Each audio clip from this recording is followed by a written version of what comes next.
Hello hi नमस्कार, मी Mangal. Welcome to my channel. आज मी इथे बनवते आहे मटर निमोना, ज्याला आपल्याकडे मटारची आमटी किंवा मटारच्या सोल्याची भाजीसुद्धा म्हणतात. बनवायला सोपी आहे, अतिशय रुचकरसुद्धा आहे. तुम्हीसुद्धा एकदा नक्की ट्राय करा. भातासोबत अप्रतिम लागणारा हा निमोना बाजरीच्या भाकरीसोबत सुद्धा खूप छान लागते. तुम्ही एकदा नक्की ट्राय करा. तर मी इथे साधारण 1 पाव मटार घेतलेले आहेत. तर त्यातले आपण थोडेसे बाजूला काढून ठेवूया. राहिलेले आपल्या भाजीसाठी किंवा ग्रेव्हीसाठी आपल्याला पुरेसे होतात. त्यानंतर एक पॅन घ्यायचा, त्यामध्ये साधारण 2 इंच अद्रक घालायची. झणझणीत व्हायला पाहिजे म्हणून भरपूर अशी हिरवी मिरची घालायची, कारण आपण अदर कोणताही त्यामध्ये मसाला वापरणार नाही आहोत. त्यानंतर घालूया आपण मस्त अशी हिरवीगार लसणाची पानं, म्हणजे हिरव्या लसणाची पात म्हणतो आपण त्याला, ती घालायची आहे. हिरवी पात घातल्याने अशी अप्रतिम चव लागते ना, खूप छान टेस्ट येते. त्यामुळे जर मिळाली तर नक्की घाला. त्यानंतर 1 चमचा जिरं आणि 1 मुठभर कोथिंबीरच्या मागच्या काड्या घालायच्या आणि याचा कच्चापणा जाईपर्यंत आपल्याला याला चांगलं परतवून घ्यायचं. परतल्यानंतर मिक्सर जारमध्ये काढून घ्यायचे. त्यानंतर आपल्याला याला थोडंसं पाणी घालून बारीक असं वाटून घ्यायचे.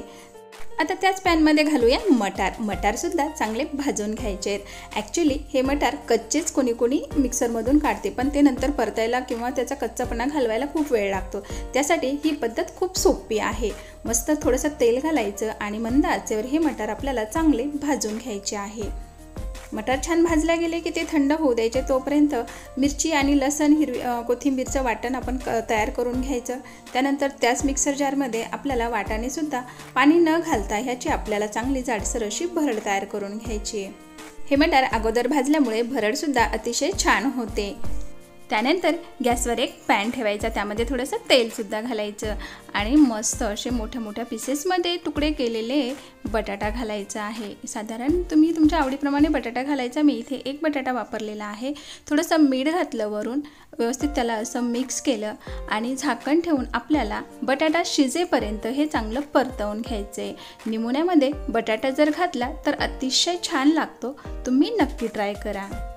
आता आपण गॅसवर कढई ठेवायची, त्यामध्ये तेल घालायचं. त्यानंतर जिरं घालायचं, मोहरीसुद्धा घालून घ्यायची आणि वाटलेलं हिरवी मिरचीचं वाटणसुद्धा घालायचं आणि चांगलं याला तेल सुटेपर्यंत परतवून घ्यायचं. खूप वेळ लागणार नाही, कारण आपण अगोदर हे साहित्य भाजून घेतलेलं आहे.